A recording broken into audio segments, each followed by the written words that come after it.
Welcome back to the channel. In today's video, I want to run through a 5-year review of my house and things that I've now learned that I should have probably looked out for when purchasing this place. So hopefully you can avoid these pitfalls if you're looking to buy your first house, or if indeed you're looking to buy your next house and maybe you haven't considered these points. So let's go.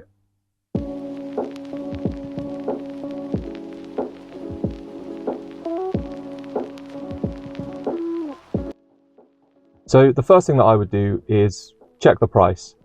I've covered a video already about saving for a deposit, which I'll probably link at the end and maybe put a link up here so you can click into that if you're interested.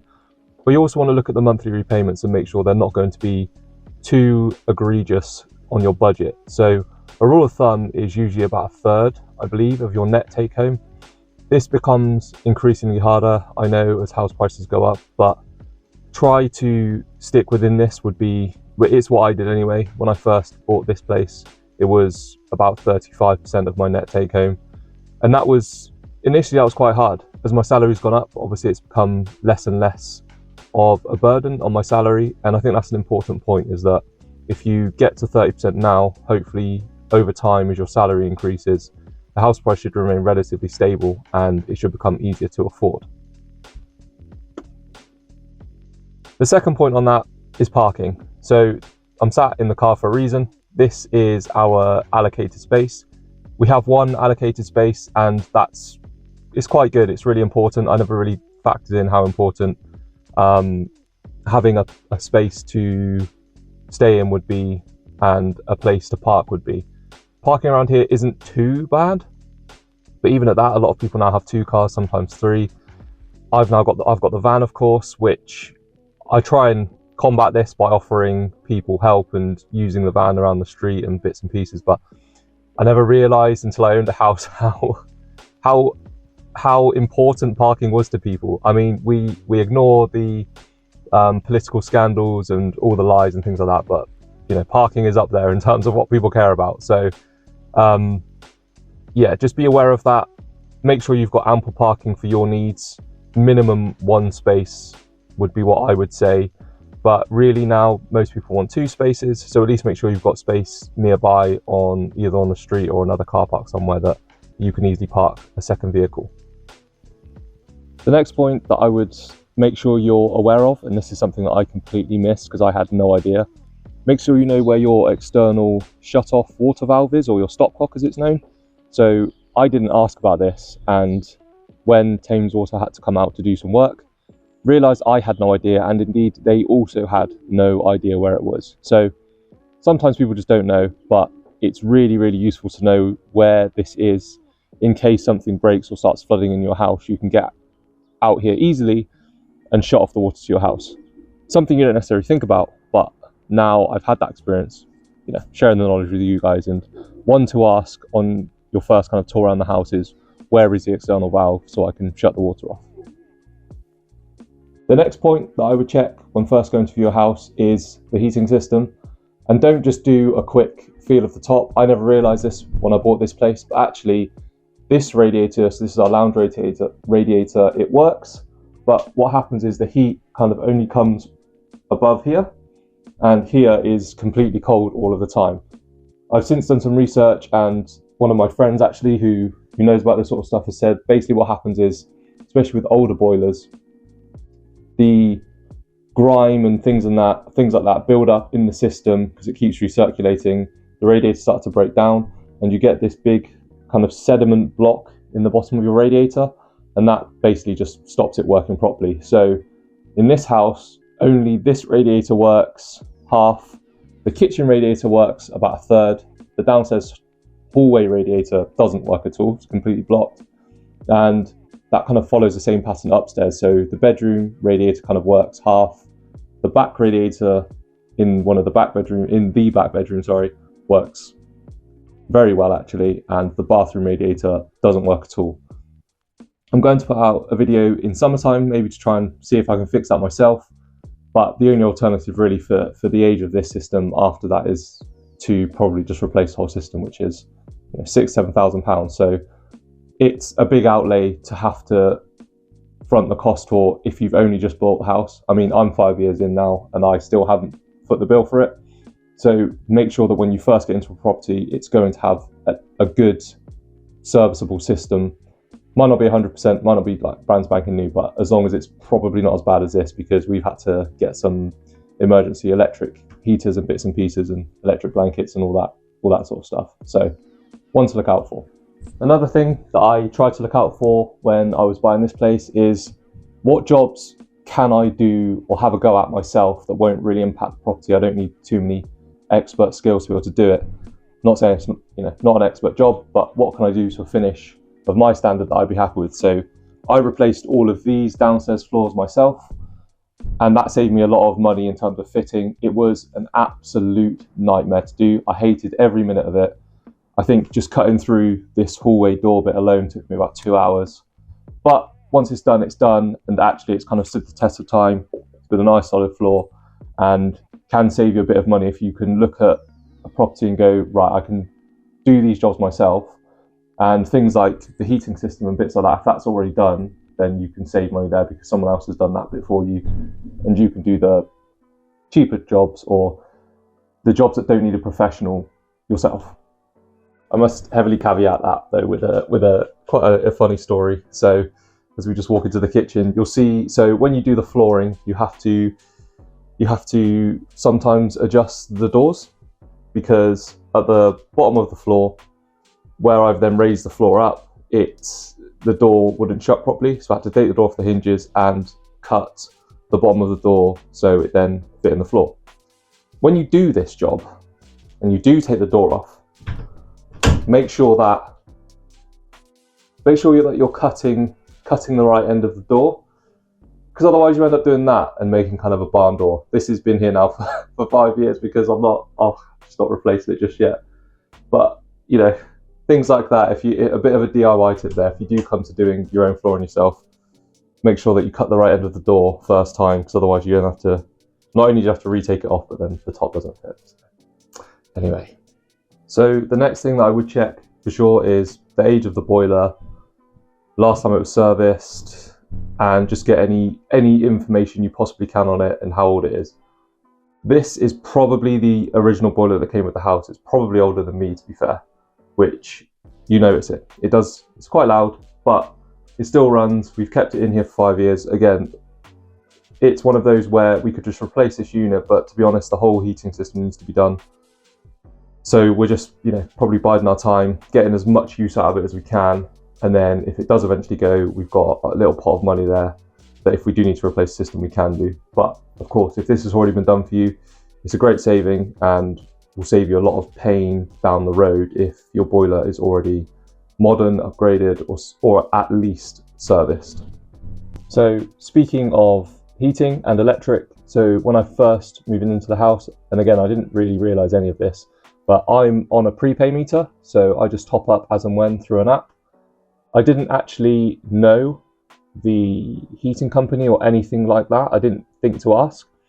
And luckily, the person who owned this house before me topped up the meter £20 on each, which was unbelievable. To whoever, if you ever watched this, thank you so much. It was honestly the best thing, because it really saved me and gave me a bit of time to get used to what I was doing and figure out what I needed to do.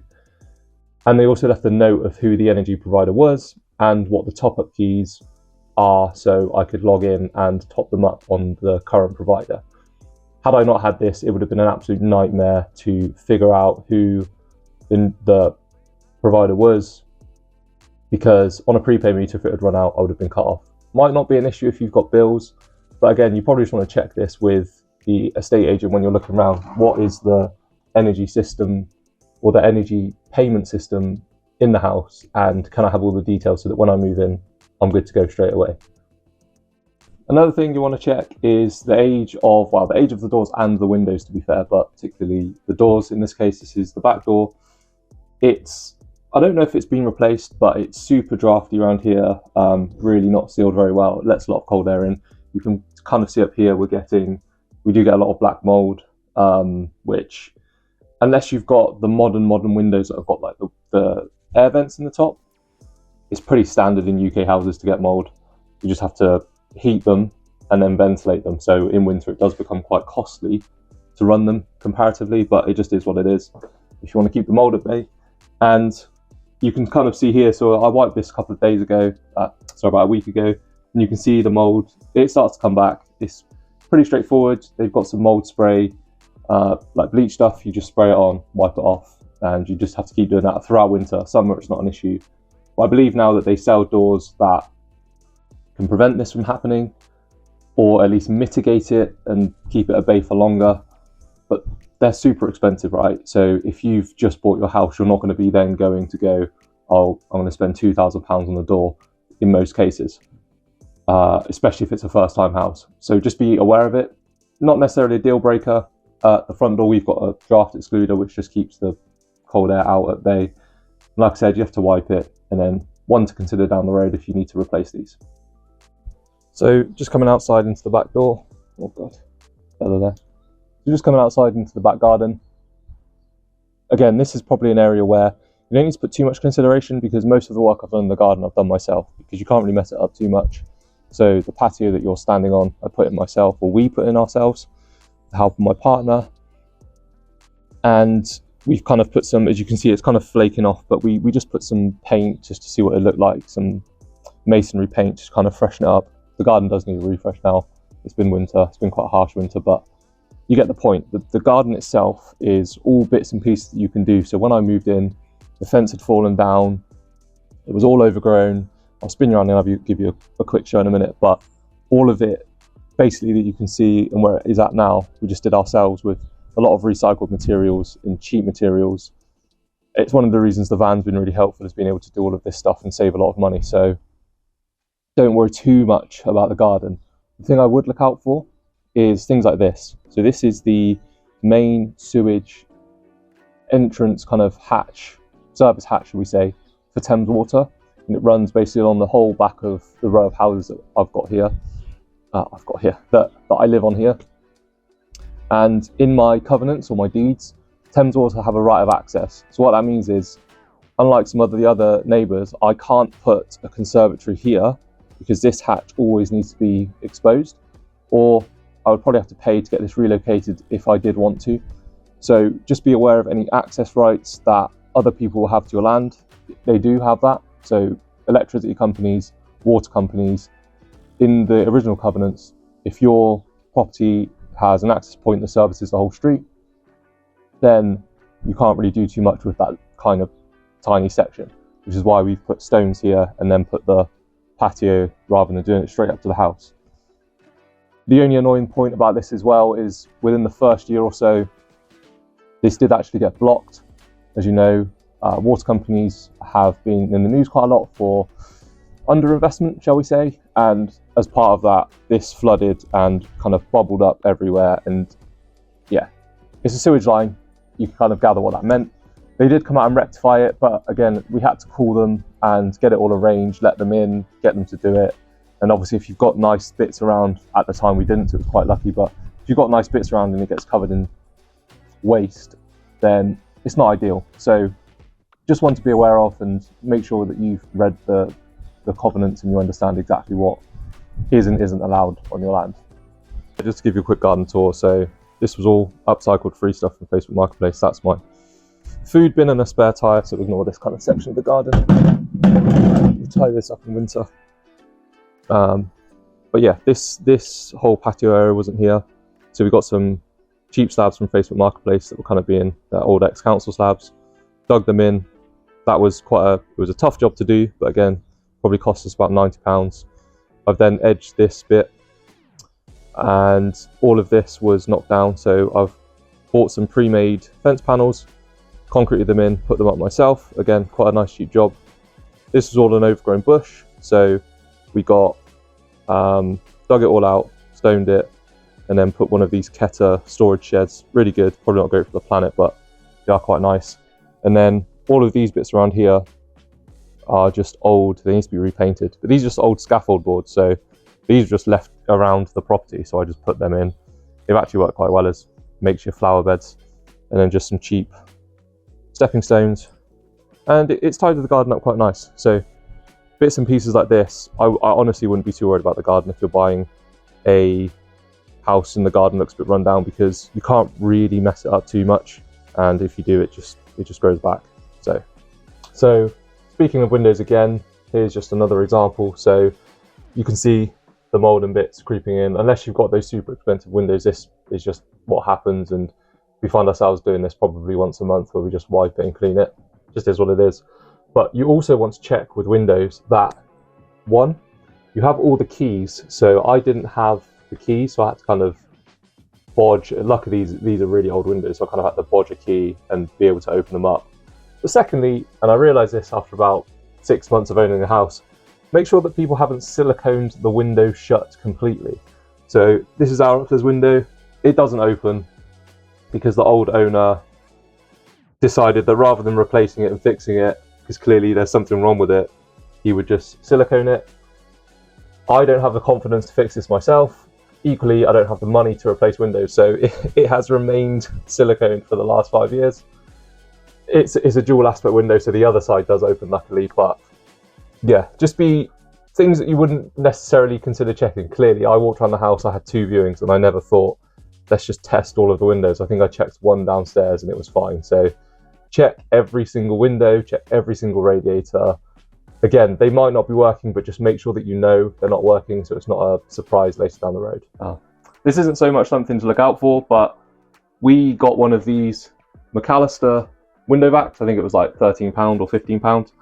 Absolute lifesaver. So you can see here the windows are a bit condensated already. We've done this already this morning, but then we've had some showers, and condensation just happens in these houses. So over winter, this thing is a lifesaver. Every morning, just wake up and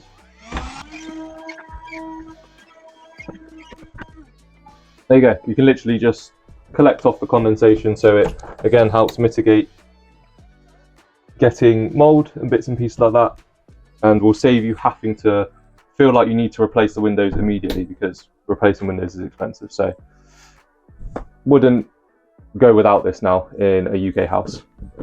Another point that I would check 100% would be the shower pressure. So when I first bought this place, obviously I bought it on my own, and I didn't really think about it too much. I saw it had a shower, didn't really check it. It turned out it was just a plug-in shower that was on an old gravity-fed system. So all of the plumbing in here is gravity-fed, which, if you don't know what that means, there's a big tank in the loft.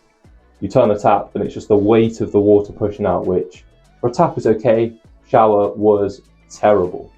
So my fiance point blank refused to move in until I got a shower fitted.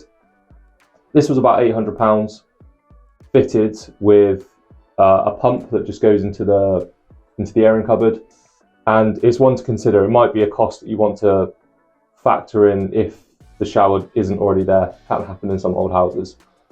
I didn't think I would need this until I got it put in, and now I do appreciate actually being able to have a decent shower in the morning rather than standing there half an hour under a little bit of rainwater effectively. So definitely consider this and check it out.